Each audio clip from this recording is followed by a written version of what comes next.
Hey, happy Thursday. I hope you are doing well and staying safe. I appreciate you watching this video, and in this one, I'd like to get into a mindset shift that can really help you financially in regards to your personal finances. And you probably saw the title of this video is Save, Then Spend, and that's exactly what I want to talk about. And when you first hear that or start to think about it, you may say, hey Dustin, that seems pretty easy. Wouldn't you agree? And my answer is 100% yes. But I'd like to walk you down this path. What happens in most people's lives that we maybe put on autopilot and leave to our subconscious mind, or just get so caught in the day-to-day that we don't look at the 30,000 foot view of our life each week, each month, each year, and maybe help you fix or transition that first step that leads those dominoes to fall in so many other aspects of your life. So it is save, then spend. Now let's pretend when you get a paycheck, right? And let's say you're at this fork in the road. You get paid.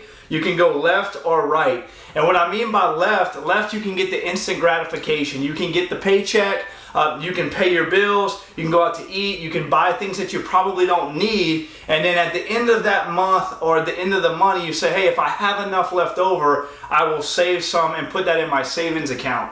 Or you can go right when you get that paycheck and you can say, hey, I am going to delay gratification on my wants. I'm going to put some money in my savings account. Then I'm going to pay my bills. Then I go out to eat. I'll buy things that I want if there's money left over. And then you see, when you're at this fork in the road, both of those don't seem at the beginning to be very different. However, if you look at compounding time over months, years, decades, it is a tremendous difference. Because let's say you go left, and you want the instant gratification. Well, you get paid, you pay your bills, you buy everything you want, you get to the end of your month and you say, I don't have any money left in this paycheck to save, I'll do it next month. Then the following month, guess what probably happens for most people? They get paid, pay their bills, go out to eat, spend all their money, say, I don't have any money left over to save. And then what happens, this becomes a perpetual cycle after year after year after year, and guess what? You get closer to retirement and say, oh snap,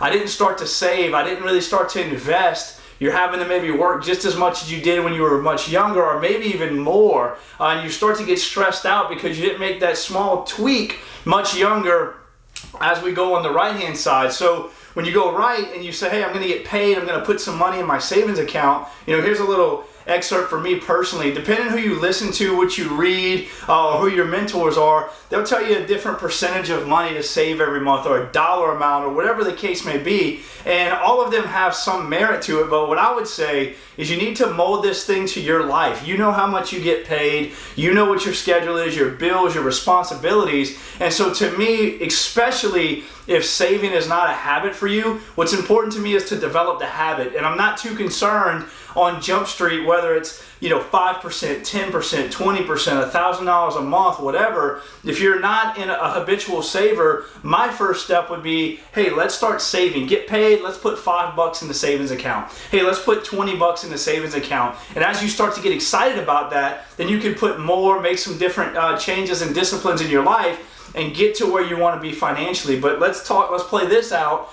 On the right-hand side, you start to save.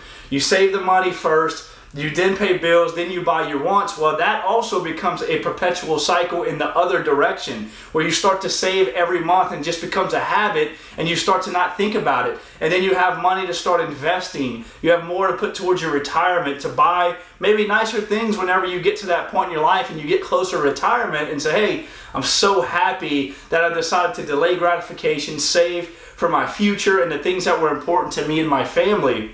And if you will learn to delay gratification for just a bit, to get in that habit to save and be able to invest, I promise you it will make a world of difference. And I think the spark of this video, the idea of this video for me was, I was taught this philosophy some time ago, and for whatever reason it just really stuck with me. And I've always kept this in my mind whenever I'm looking at investments or making money, or how are we going to live my lifestyle. And it goes like this. It says, I would rather be prepared and not have an opportunity than have an opportunity present itself and not be prepared to take advantage of it.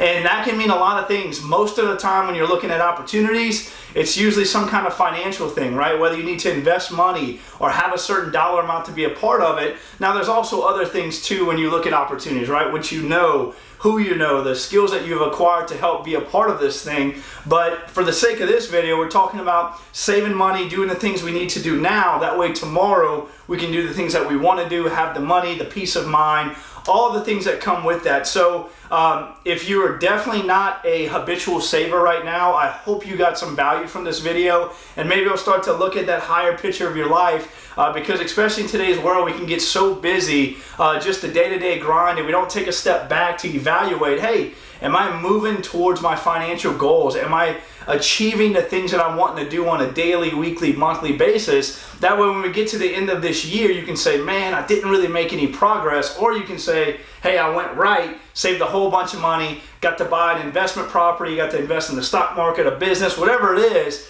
and get you one step closer to where your financial goals are. So again, I hope you found some value in this video. Please share this with someone that may need to see some video or mentorship on saving and getting their finances right. I appreciate you watching. I will catch you on the next one.